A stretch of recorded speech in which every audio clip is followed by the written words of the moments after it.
আসসালামু আলাইকুম। কেমন আছেন সবাই? আশা করি সবাই ভালো আছেন।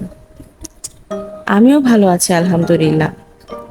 আজকে আবারও একটা নতুন রেসিপি নিয়ে আপনাদের মাঝে হাজির হয়ে গেলাম। আমি কিছুদিন আগে গরুর মাংসের একটা রেসিপি করেছিলাম। সেটাই আজকে আপনাদের সাথে শেয়ার করব। চলুন তাহলে দেখে আসি আমি কিভাবে গরুর মাংস ভুনাটা করেছিলাম, সেটাই তাহলে আপনাদেরকে দেখাই।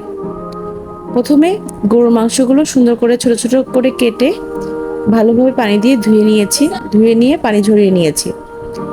এখন যাবতীয় যে গোটা মশলাগুলো আছে সবকিছু আমরা একত্রে একটা পাত্রে নিলাম। এখন একটা কড়াইয়ে পরিমাণ মতো তেল দিয়ে তাতে সাদা এলাচ, বড় এলাচ, দারচিনি, লবঙ্গ, গোটা গোলমরিচ, তেজপাতা এবং তারা ফল দিয়ে আমরা এটাকে সুন্দর করে ভেজে নিব। তারপর তাতে কুচনো পেঁয়াজ দিয়ে ভালোভাবে নেড়ে চেড়ে কষাতে হবে।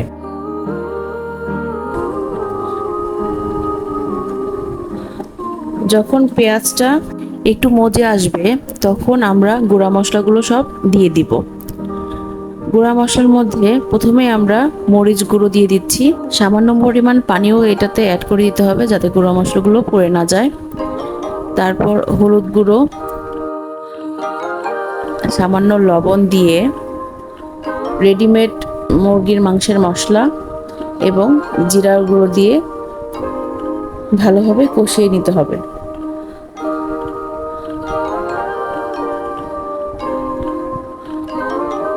অবশ্যই গুঁড়া মশলাগুলো দেওয়ার পর ভালোভাবে কষিয়ে নিতে হবে যাতে গুঁড়া মশলার কাঁচা গন্ধটা আমাদের কারির ঝোলে না থাকে। এর জন্য ভালোভাবে নেড়েচেড়ে একটু পরপর নেড়েচেড়ে ভালোভাবে কষিয়ে নিতে হবে।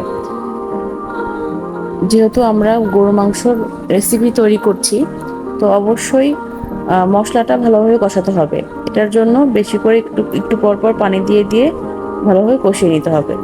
এরপর এখন আদা এবং রসুন বাটা আমরা পরিমাণ মতো দিয়ে দিচ্ছি। এটাকেও ভালোভাবে কষিয়ে নিতে হবে আস্তে আস্তে করে। একটু পরপর পানি ছিটিয়ে দিয়ে দিয়ে ভালোভাবে কষিয়ে নিতে হবে। মশলা যতটা কষানো হবে তরকারিটা ততটাই মজার হবে।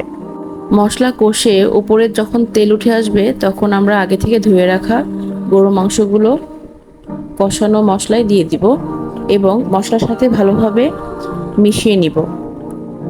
এই পুরো কষানো প্রসেসে কিন্তু আমি একটুও পানি ব্যবহার করিনি। মাংসেতে যতটুকু পানি ছিল, মাংসের ভেতরে যতটুকু পানি ছিল সেটা দিয়েই আমি মাংসটাকে কষিয়ে নিয়েছি। এক্সট্রা করে কোনো পানি দেইনি। মিডিয়াম টু লো হিটে আমি আস্তে আস্তে করে মাংসটাকে কষিয়েছি ঢাকা দিয়ে দিয়ে। অবশ্যই একটু পরপর নেড়ে দিতে হবে যাতে নিচে লেগে না যায়। নিচে লেগে গেলে কিন্তু মাংসের স্বাদটা আমরা ভালোভাবে পাবো না।